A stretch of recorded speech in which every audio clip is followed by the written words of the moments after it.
नमस्कार जनसंवाद में आपका स्वागत है। दोस्तों आज भी 21 मई फटाफट ब्रेकिंग न्यूज़ निकल के आ रही है। एक करके आपको विस्तार से बताएंगे। कर्नाटका में दिखा शक्ति प्रदर्शन, विपक्षी एकता एकजुट। दूसरी बड़ी अपडेट निकल के आई। कर्नाटका में मुख्यमंत्री बनते ही 4 गारंटी को किया लागू। गृह लक्ष्मी अन्य योजना समेत कई गारंटियों को तत्काल कर दिया लागू। बीजेपी का खेल कर्नाटका में हुआ खत्म। भ्रष्टाचार की खुलेंगी फाइलें। तीसरी बड़ी अपडेट निकल के आई है। तो दोस्तों प्रधानमंत्री नरेंद्र मोदी की 2000 बंदी पर मल्लिकार्जुन खड़गे ने बोला बड़ा हमला, बताया जापान यात्रा से जोड़ करके। वहीं चौथी बड़ी अपडेट निकल के आई है। पहलवानों के प्रदर्शन को पूरे देश भर से मिल रहा समर्थन। हर तरफ गूंज रही एक आवाज़, बृजभूषण को जेल में डालो। खाप पंचायतों ने भी 21 से कूच करने का किया ऐलान, बताएंगे इनके बारे में। SC/ST एक्ट में अभद्र भाषा कह देना मुकदमा में सुप्रीम कोर्ट का आया बड़ा फैसला। वहीं केंद्र सरकार का अध्यादेश गैर कानूनी, कोर्ट में 5 मिनट भी नहीं टिकेगा। सरकार पर भड़के अरविंद केजरीवाल, सुप्रीम कोर्ट जाने की तैयारी। ये भी बताएंगे। मणिपुर हिंसा में 10 विधायकों ने अलग प्रशासन की मांग दोहराई। प्रधानमंत्री मोदी की चुप्पी की करी गई निंदा। वहीं बीजेपी नेता की बेटी की शादी के कार्ड पर उत्तराखंड के पौड़ी में बवाल। भाजपा शांत, कांग्रेस ने उठाए सवाल, वो भी बताएंगे। इस बीच शादी रद्द हुई है, वो भी बताएंगे। इस बीच बड़ी खबर निकल के आई है, जहां पहलवान पहुंचे थे अरुण जेटली स्टेडियम में IPL मैच देखने, लेकिन टिकट फाड़ दिया दिल्ली पुलिस ने। मच गया बवाल, वो भी बताएंगे। लेकिन उससे पहले एक छोटा सा निवेदन, अगर आपने चैनल को सब्सक्राइब नहीं किया तो पल पल की अपडेट के लिए चैनल को सब्सक्राइब करना ना भूलें। दोस्तों दरअसल पहली बड़ी अपडेट निकल के आई है। कर्नाटका में चीफ मिनिस्टर बनते ही सिद्धरमैया ने लिया तगड़ा एक्शन। गृह लक्ष्मी और अन्य भाग्य योजना लागू करने का दिया आदेश।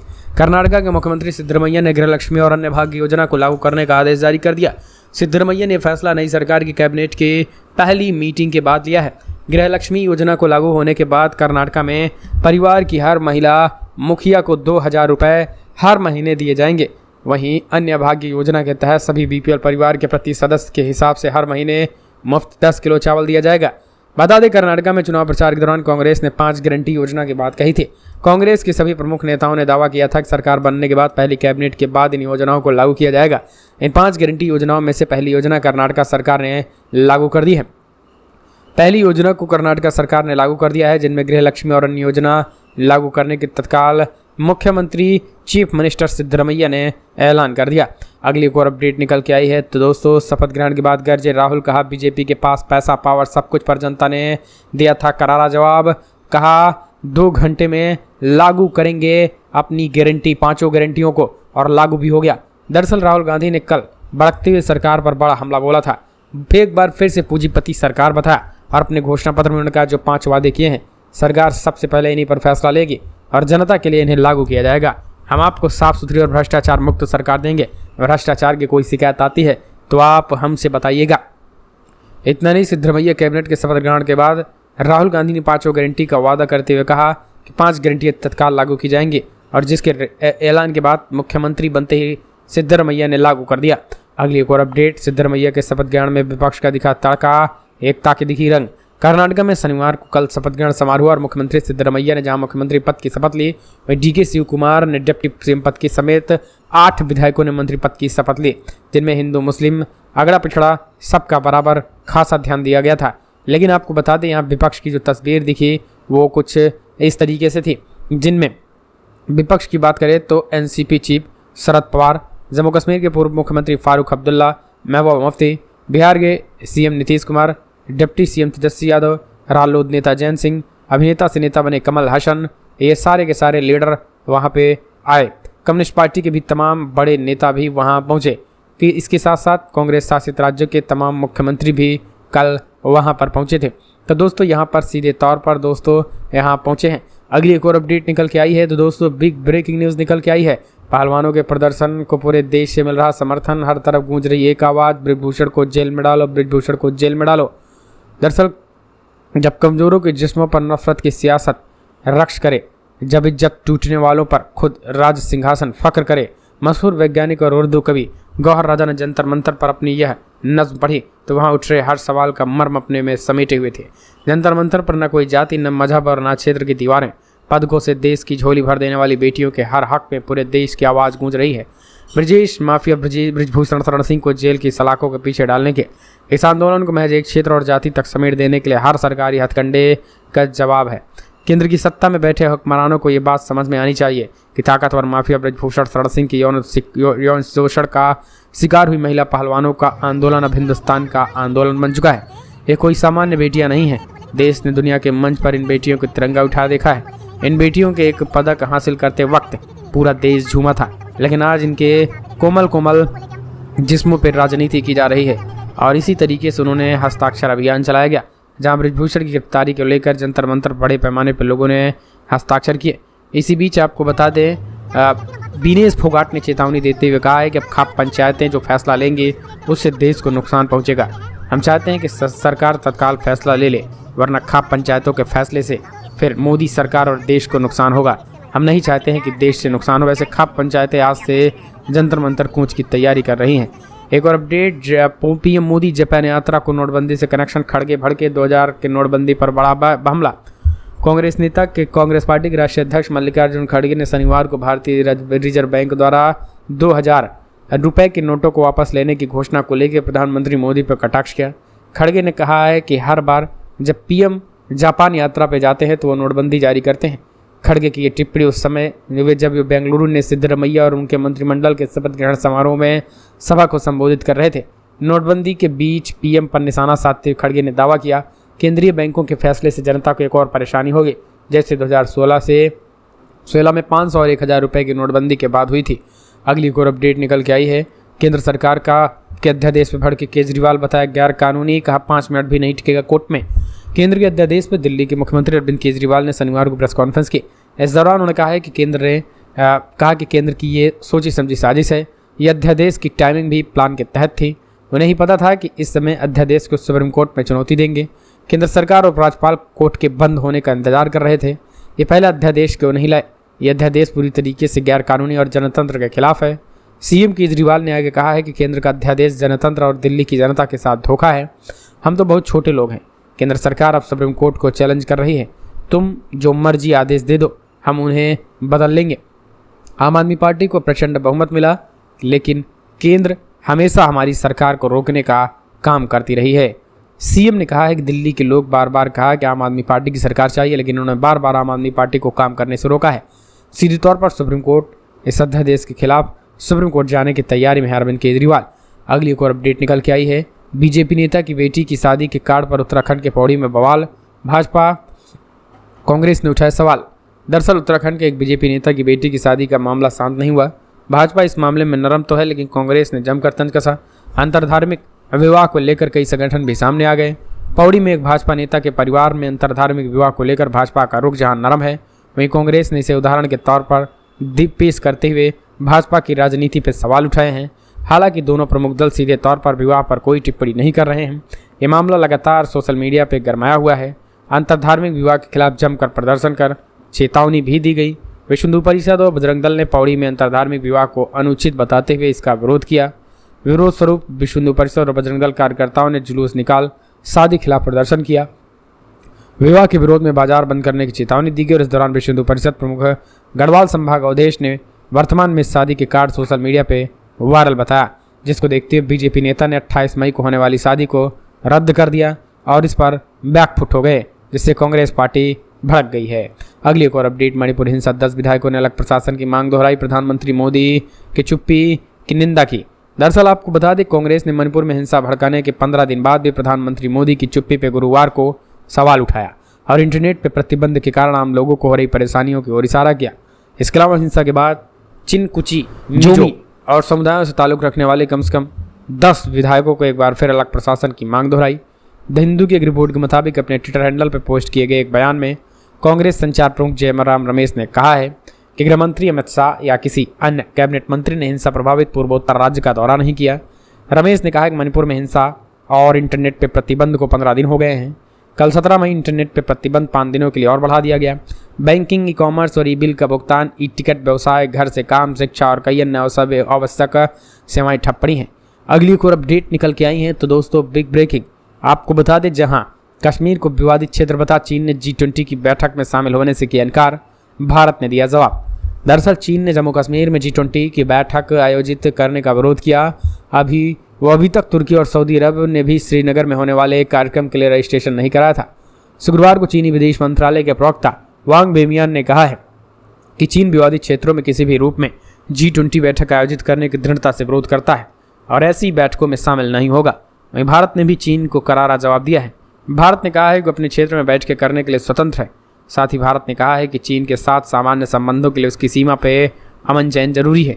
तीसरे T20 टूरिज्म वर्किंग ग्रुप की बैठक से 22 से 24 मई तक कड़ी सुरक्षा के बीच श्रीनगर में आयोजित की जाएगी। 2019 में जम्मू और कश्मीर का विशेष दर्जा समाप्त किए जाने और इसे 2 केंद्र शासित प्रदेशों में विभाजित किए जाने के बाद से जम्मू कश्मीर में पहली बड़ी अंतर्राष्ट्रीय बैठकें होने जा रही है। अगली एक और अपडेट निकल के आई है तो दोस्तों बिग ब्रेकिंग आपको बता दें, जहां मुख्तार अंसारी के खिलाफ फैसला चला, 13 जून को कोर्ट सुना सकता है सजा। मुख्तार अंसारी के खिलाफ करंडा थाने में दर्ज गैंगस्टर के मामलों में MP कोर्ट में शनिवार को आने वाला फैसला टल गया। कोर्ट ने इसके लिए 13 जून की तिथि तय की। इस दौरान बांदा जेल में वीडियो कॉन्फ्रेंसिंग से मुख्तार अंसारी की पेशी हुई। वर्ष 2009 में करंडा थाना क्षेत्र के सबुआ निवासी कपिल देव सिंह की हत्या तथा मोहम्मदाबाद के अमीर हसन की हत्या के प्रयास के मामले को आधार बनाकर मुख्तार के विरुद्ध गैंगस्टर अधिनियम के अंतर्गत मुकदमा पंजीकृत कराया गया था। इस मामले में पिछली तिथि पर MP कोर्ट के जज दुर्गेश की अदालत में सुनवाई पूरी हो चुकी थी। शनिवार को यानी 20 मई को फैसला आना था। इस दौरान बांदा जेल में वीडियो कॉन्फ्रेंसिंग से मुख्तार अंसारी पेश हुआ। कोर्ट ने मामले में फैसला सुनाने के लिए अगली तिथि 13 जून को तय की है। अगली और अपडेट निकल के आई है तो दोस्तों बड़ी खबर, CBI ने की समीर वानखेड़े से पूछताछ, आखिर किसके बारे में मांगी गई जानकारी, जांच में 15 सवालों की लिस्ट। दरअसल आपको बता दें, नारकोटिक्स कंट्रोल ब्यूरो NCB के मुंबई के पूर्व जोनल डायरेक्टर समीर वानखेड़े शनिवार को मुंबई में केंद्रीय जांच ब्यूरो CBI के कार्यालय में आर्यन ड्रग्स केस में 25 करोड़ रुपए की कथित जबरन वसूली की मांग के संबंध में जांच में शामिल होने पहुंचे। इस मामले में वानखेड़े ने पहले दौर की पूछताछ होगी और CBI सूत्रों ने कहा है कि उनसे कुछ सवाल पूछे जाएंगे। इससे एक दिन पहले बम्बई हाई कोर्ट ने CBI को वानखेड़े के खिलाफ 22 तक कोई दंडात्मक कार्रवाई नहीं करने का निर्देश दिया। पहला सवाल, आपने शाहरुख खान से कितनी बार कॉल पर बातचीत की? दूसरा, क्या शाहरुख खान ने अपनी भूमिका मुलाकात हुई थी और अगर हुई थी तो कितनी बार? तीसरा, शाहरुख खान की आप किस प्रकार से मदद करने की बात कर रहे थे? चौथा, मैसेज में शाहरुख खान किस हेल्प की आपको थैंक्स बोल रहे थे? पांचवा, 18 करोड़ की डील के बारे में क्या क्या जानकारी आपके पास थी? छठा, आर्यन खान को एकदम अंत में गिरफ्तार क्यों किया गया? सातवां, गिरफ्तारी के बाद शाहरुख की मैनेजर पूजा डडलानी से आपकी कितनी बार बातचीत हुई? आठवां, अपने महज कुछ ही महीनों में 7 बार विदेश यात्राएं की, किसके खर्चे पर यात्रा की गई? नौवां, आपकी प्रॉपर्टी आपकी सैलरी से बहुत ज़्यादा है, इन प्रॉपर्टीज़ के पैसे कहाँ से आए? 10वां, आपके पास लाखों की घड़ियां हैं, उसके पास कहाँ से आए? 11वां, 50 लाख रुपए में से 11 लाख रुपए आपको दिए जाने का आरोप है, क्या कहना है इस पर? 12वां, किरण गोसावी और प्रभाकर सायल जब 50 लाख लेने गए थे तो उस दौरान फ़ोन पर आपसे बातचीत होने का आरोप है, इस पर आपको क्या कहना है? तो कई सवालों की लिस्ट है। अगली एक और अपडेट निकल के आई है। बड़ी खबर, सरकार के गुलाम की तरह काम कर रहा सिस्टम, 2000 के नोटों को वापस लेने पर केंद्र पर बरसे संजय रावत। भारतीय रिजर्व बैंक ने शुक्रवार शाम को चौंकाने वाला फैसला लेते हुए 2000 के नोट को सर्कुलेशन से बंद करने की घोषणा की और RBI ने कहा कि इन 2000 के नोटों को 30 सितंबर तक वैध माना जाएगा। अब RBI के इस फैसले के बाद सियासत तेज हो गई। राजनीतिक दलों के कई नेताओं ने इसको लेकर केंद्र की मोटी सरकार पर हमला बोला। इस कड़ी में शिवसेना UBT के नेता संजय रावत ने 2000 रुपए के नोटों को वापस लेने को लेकर मोदी सरकार पर कटाक्ष किया।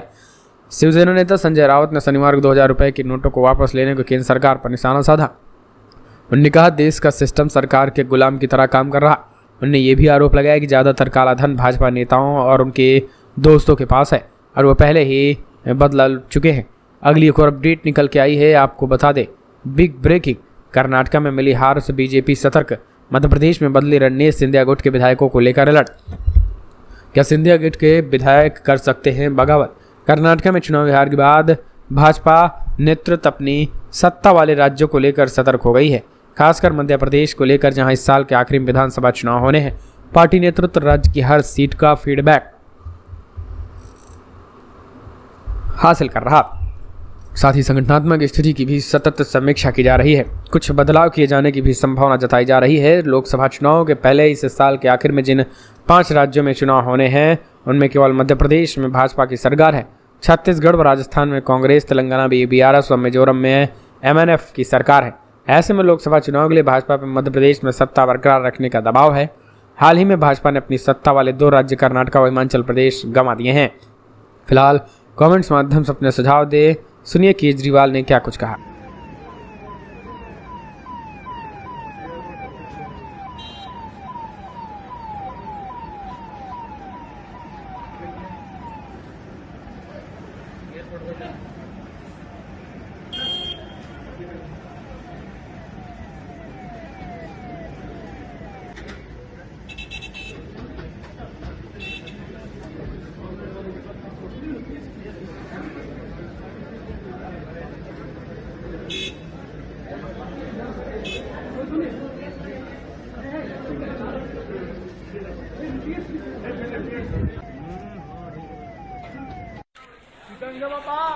ಪ್ರಭಾಕರ್ ಸರ್ ಇಲ್ಲವ ಮಾತಾಡಲ್ಲ ಅವರು ಮಾತಾಡಲ್ಲಮ್ಮ ಮಾತಾಡಲ್ಲ ಡಿ ಕೆ ಡ್ರಾಮಾ ನೀವು ಸೈಡ್ ಬರ್ರಿ ಸೈಡ್ಗೆ ನೀವು ಸೈಡ್ ಬರಪ್ಪ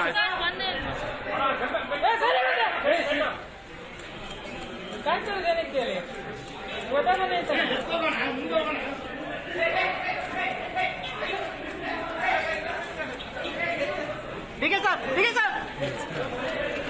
थैंक यू सर। आज मैंने आप ही लोगों के चैनलों पे देखा कि ये कह रहे हैं कि हम इन्होंने रिव्यू पिटीशन फाइल कर दी है, किसी ने कॉपी भी भेजी है, शायद कर दी है या करने वाले हैं, कर दी है। रिव्यू पिटीशन का क्या मतलब रह गया? जब ऑर्डिनेंस लाके इन्होंने पूरे के पूरे जजमेंट को ख़त्म कर दिया तो जो जजमेंट ही नहीं बचा उसका रिव्यू का कैसा? तो रिव्यू पिटीशन तो तभी मेंटेनेबल होगी जब अध्यादेश को वापस लिया जाएगा रिव्यू पिटीशन की हियरिंग के पहले।